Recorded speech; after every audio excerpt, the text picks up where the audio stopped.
വിശുദ്ധ യോഹന്നാന്റെ സുവിശേഷം 2-ാം അധ്യായം. കാനായിലെ വിവാഹവിരുന്ന്.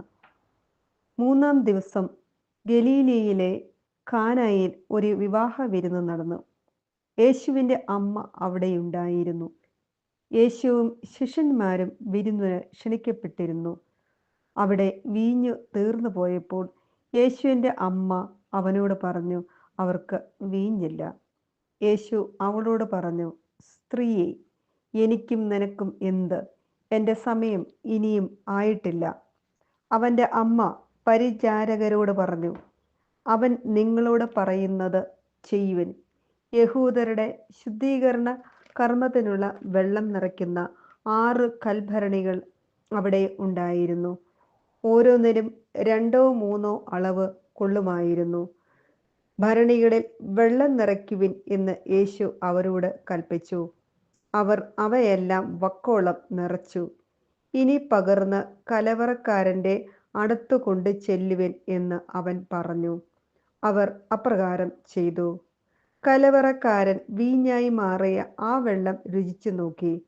അത് എവിടെ നിന്നാണെന്ന് അവൻ അറിഞ്ഞില്ല. എന്നാൽ വെള്ളം കോരിയ പരിചാരകർ അറിഞ്ഞിരുന്നു. അവൻ മണവാളനെ വിളിച്ചു പറഞ്ഞു, എല്ലാവരും മേൽത്തരം വീഞ്ഞ് ആദ്യം വിളമ്പുന്നു. അതിഥികൾക്ക് ലഹരി പിടിച്ചു കഴിയുമ്പോൾ താഴ്ന്ന തരവും. എന്നാൽ നീ നല്ല വീഞ്ഞ് ഇതുവരെയും സൂക്ഷിച്ചു വെച്ചുവല്ലോ. യേശു തൻ്റെ മഹത്വം വെളിപ്പെടുത്തുന്നതിന് പ്രവർത്തിച്ച അടയാളങ്ങളുടെ ആരംഭമാണ് ഗലീലയിലെ കാനായിൽ ചെയ്ത ഈ അത്ഭുതം. അവൻ്റെ ശിഷ്യന്മാർ അവനിൽ വിശ്വസിച്ചു. ഇതിനുശേഷം അവൻ തൻ്റെ അമ്മയോടും സഹോദരന്മാരോടും ശിഷ്യന്മാരോടും കൂടി കവർനാമിലേക്ക് പോയി. അവർ അവിടെ ഏതാനും ദിവസം താമസിച്ചു. യേശു ദേവാലയം ശുദ്ധീകരിക്കുന്നു. യഹൂദരുടെ പെസഹ അടുത്തിരുന്നതിനാൽ യേശു ജെറുസലേമിലേക്ക് പോയി. കാള, ആട്, പ്രാവ് എന്നിവ വിൽക്കുന്നവരെയും നാണയം മാറ്റാനിരിക്കുന്നവരെയും ദേവാലയത്തിൽ അവൻ കണ്ടു. അവൻ കയറുകൊണ്ട് ഒരു ചമ്മട്ടിയുണ്ടാക്കി അവരെയെല്ലാം ആടുകളോടും കാളകളോടും കൂടെ ദേവാലയത്തിൽ നിന്ന് പുറത്താക്കി. നാണയമാറ്റക്കാരുടെ നാണയങ്ങൾ ചിതറിക്കുകയും മേശകൾ തട്ടിമറിക്കുകയും ചെയ്തു. പ്രാവുകളെ വിൽക്കുന്നവരോട് അവൻ കൽപ്പിച്ചു, ഇവയെ ഇവിടെ നിന്ന് എടുത്തുകൊണ്ട് പോകുവിൻ. എൻ്റെ പിതാവിൻ്റെ ആലയം നിങ്ങൾ കച്ചവട സ്ഥലമാക്കരുത്.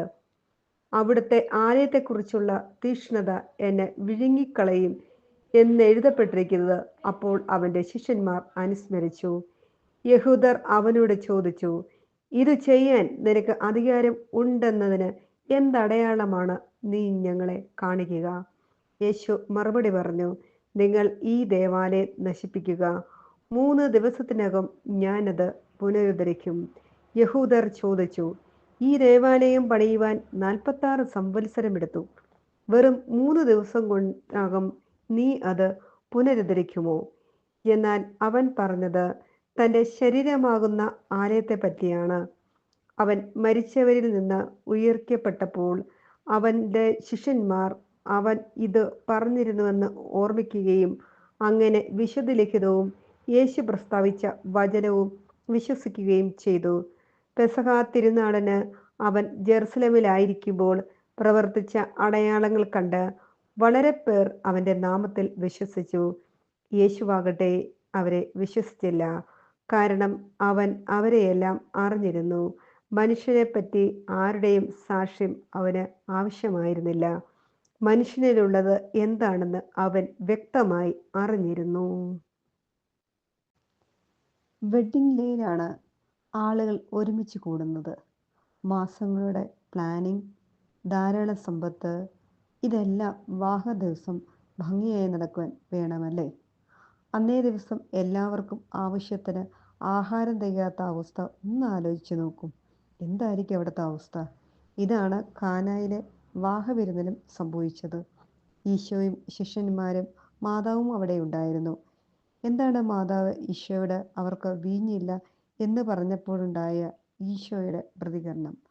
മാതാവിൻ്റെ നിർബന്ധമല്ലേ വിശുദ്ധ യോഹന്നാൻ്റെ സുവിശേഷത്തിലുള്ള 7 മിറക്കിൾസ്, അത്ഭുതങ്ങൾ, ആദ്യത്തെ അത്ഭുതം, അല്ലെങ്കിൽ വിശുദ്ധ യോഹന്നാൻ പറയുന്നത് പോലെ യേശു പ്രവർത്തിച്ച അടയാളം.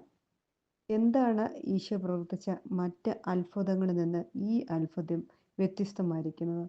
നമുക്കത് ധ്യാന വിഷയമാക്കാം. ദൈവമേ, ഈ വചന വായന ശ്രവിക്കുന്ന എല്ലാവരിലേക്കും അങ്ങയുടെ പരിശുദ്ധാത്മാവിനെ വർഷിക്കണമേ.